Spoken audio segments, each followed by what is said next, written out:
Olá, pessoal, seja bem-vindo à primeira Masterclass aqui, onde a gente vai entender como que uma aplicação web fica disponível na web, né? Como que um site fica disponível ali, qual que é o processo para isso acontecer. E é isso que a gente vai aprender nesse vídeo especificamente, tá? Eu quero lembrar você que eu tô fazendo, né, aí um conteúdo onde vai ser uma playlist com aulas para você sair do total zero para ser um desenvolvedor, uma desenvolvedora web, tá? Então tem uma playlist, vou deixar também o link ali na descrição, caso você não esteja assistindo pela playlist, tá bom? E não esquece de se inscrever para ir acompanhando os vídeos aí que eu vou colocando durante a semana, durante o mês aí que a gente for disponibilizando essas masterclasses. Então vamos lá, eu vou colocar meu rosto do lado aqui e a gente vai ver esse lindo e maravilhoso layout que eu desenvolvi aqui, né? Como eu não tenho dotes de desenhar, eu estou utilizando uma ferramenta online aqui para fazer esses desenhos e a gente acompanha aqui, né? Então, a ideia dessa aula, como eu falei, é como uma aplicação web fica disponível, né? Então, a ideia aqui é a gente entender todo o processo. Então, eu vou aumentar aqui para a gente conseguir começar, né? Do início ali.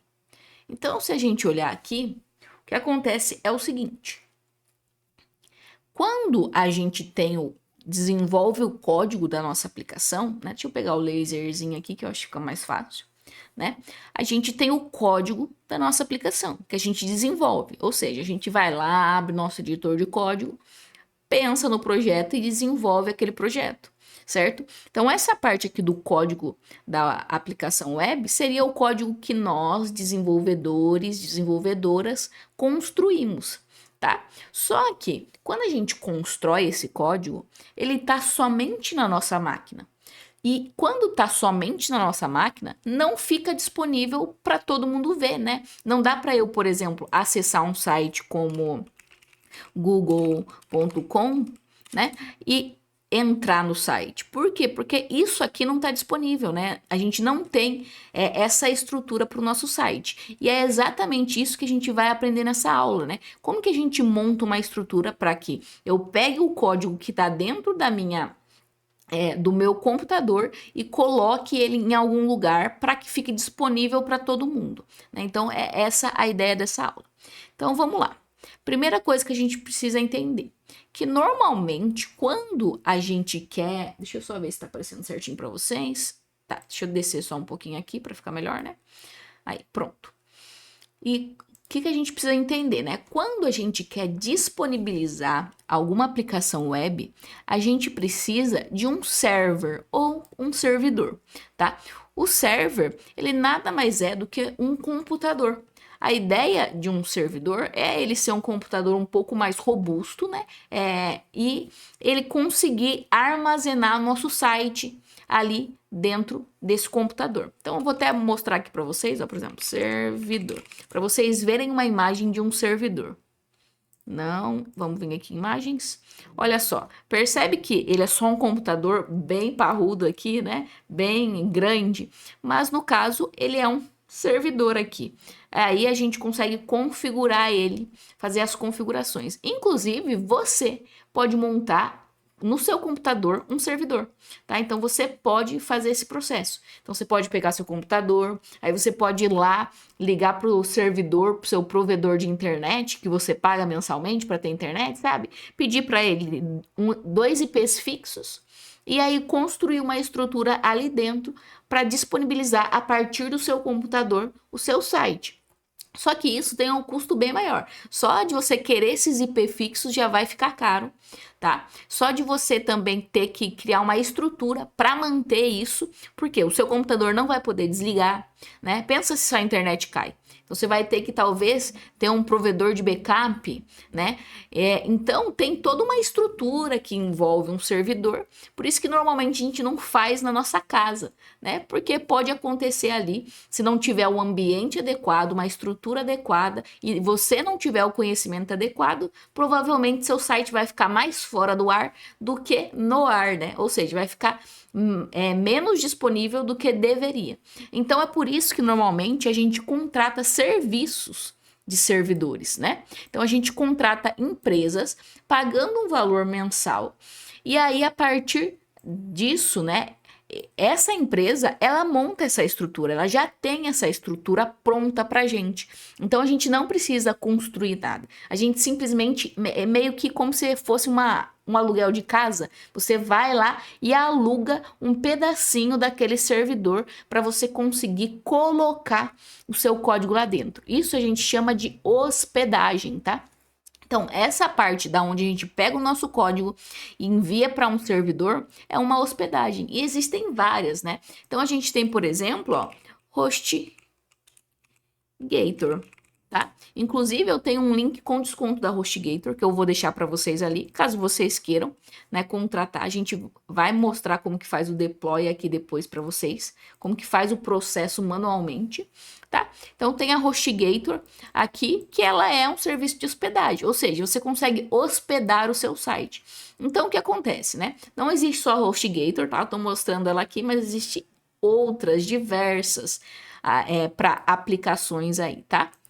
É importante a gente lembrar que a ideia desse tipo de serviço é simplesmente pegar o nosso código aqui da nossa aplicação e colocar em um servidor, né, em um computador que vai ficar disponível todo o tempo. Né? Então, eu não vou precisar que o meu computador fique ligado 24 horas. Eu não vou precisar ter um IP fixo para minha máquina.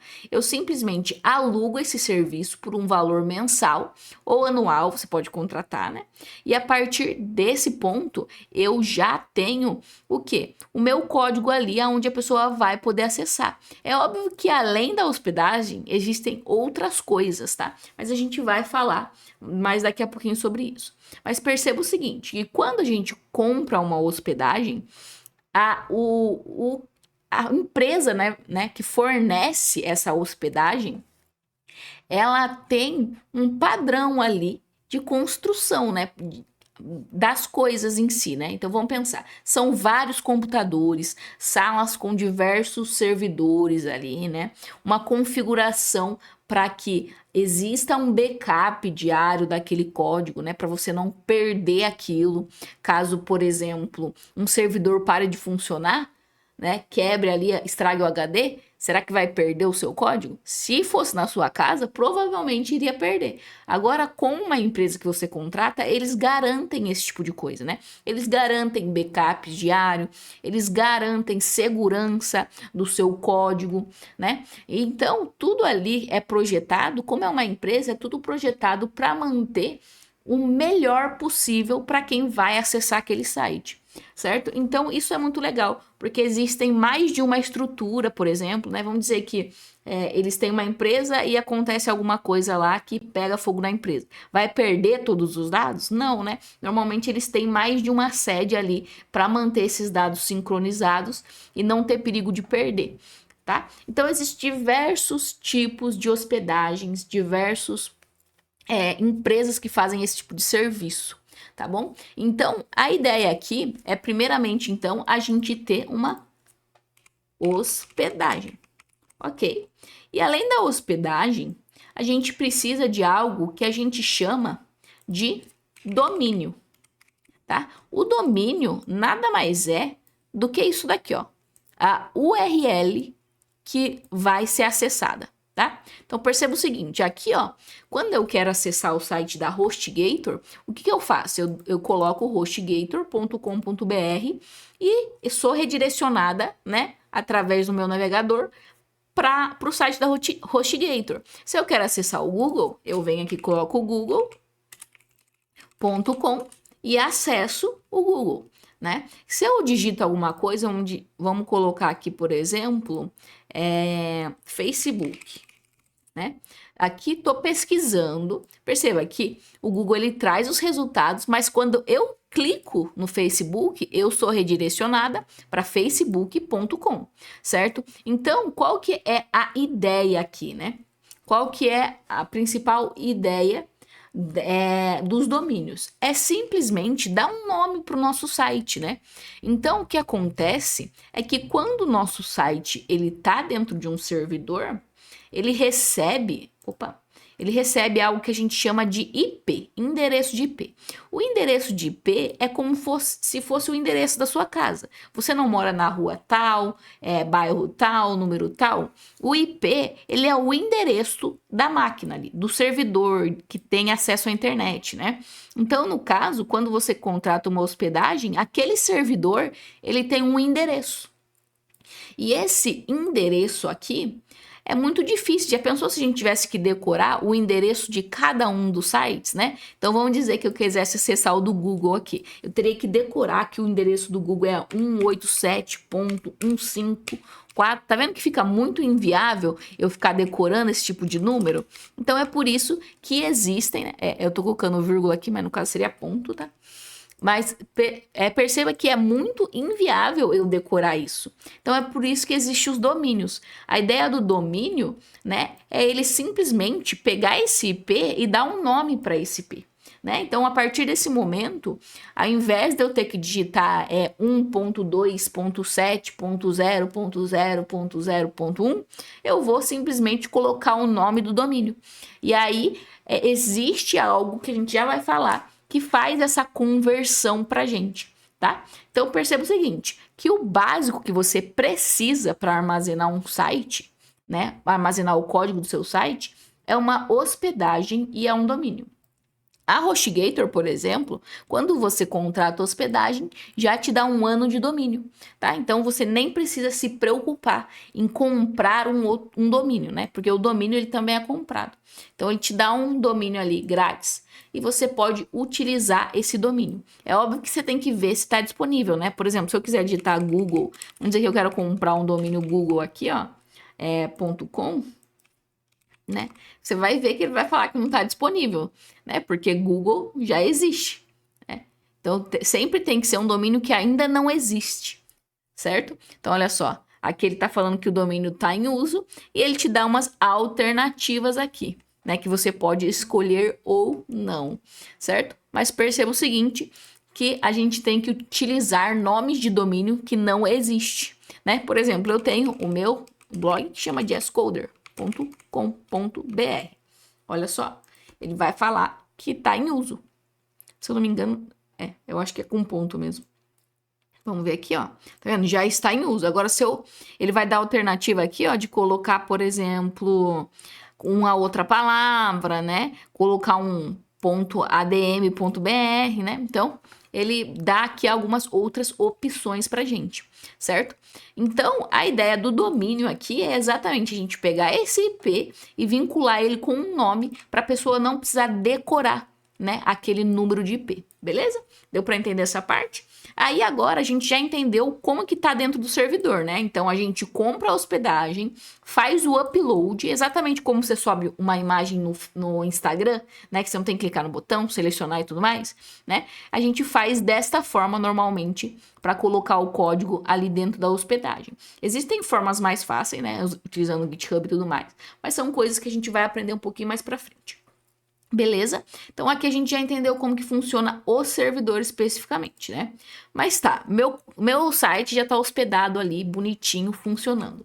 Como que a pessoa vai acessar isso? Né? Então vamos lá. Agora a gente vem para a parte de client. Client é o cliente, é a pessoa que vai acessar, o usuário que vai acessar o seu site, né? Então no caso, eu sou o cliente aqui da HostGator, porque eu tava procurando aqui, ó, hostgator.com.br, certo? Para eu entrar no site. Então, eu sou a cliente, tô tentando acessar a HostGator, beleza? E a parte de client especificamente, né? O que vai acontecer aqui nesse processo, né? Ela vai acessar ou por um navegador, né, dentro de um computador ou por um aplicativo de um celular. Ela pode acessar também por um outro tipo de sistema. Perceba que quando a gente fala de web, né, a gente está falando de necessariamente precisar de um navegador. Quando você usa um app, por exemplo, né, vamos dizer que você usa um app do Facebook, aí a gente não está falando de aplicação web, a gente está falando de aplicação mobile, tá? E o que a gente vai focar aqui em aplicação web. Quando eu falo de de um app, eu tô falando de você pegar o seu celular e abrir um navegador como Chrome, né, Mozilla, Safari dentro do seu celular, tá? Então aí a partir disso conseguir ali acessar, por exemplo, o Google para pesquisar um site, né? Ou então acessar diretamente o domínio, tá? Então, aí, mas sempre lembrando que a ideia é que você acesse, né, esse domínio, esse site que você quer pelo navegador, ok? Então, o cliente, ele vai acessar ali, vai abrir o navegador dele e vai digitar, né, ou o domínio, ou vai pesquisar no Google e o Google vai dar o domínio para ele, certo? Então, é essa a ideia principal aqui da parte de cliente. Então, temos o computador do usuário, ele vai acessar o navegador e vai digitar ali o nome do site que ele quer acessar, que no caso aqui no nosso exemplo, a gente está acessando o meu blog, né, jazzcoder.com. E aí, a partir desse momento, existe algo que vai acontecer. Se a gente olhar aqui nesse momento, a gente só tem o domínio, né? Perceba que eu não tenho o IP. E como que eu vou descobrir, né, acessar, na verdade, o servidor se eu não sei o IP? Entende que é muito difícil? Porque é simplesmente o servidor, o endereço do servidor aqui, né? Então vamos lá, deixa eu diminuir um pouquinho aqui para a gente ver mais geral. O endereço do servidor, ele é o IP, ok? Então vamos lá, deixa eu pegar o laser aqui novamente. Então o endereço do servidor, ele é o IP. É isso daqui que é o endereço. Só que eu não tenho esse endereço, eu só tenho o domínio, né? Então, existe alguns servidores que a gente chama de servidor DNS, que ele vai funcionar como se fosse uma agenda aí do seu celular. Já pensou que você tem a agenda ali de contato onde você coloca o nome da pessoa e depois coloca o número da pessoa? E aí você não precisa decorar o número da pessoa. Você só vai lá na sua agenda quando você precisa, procura lá mãe, pai, né, tia, e vai lá, clica e liga para a pessoa, certo?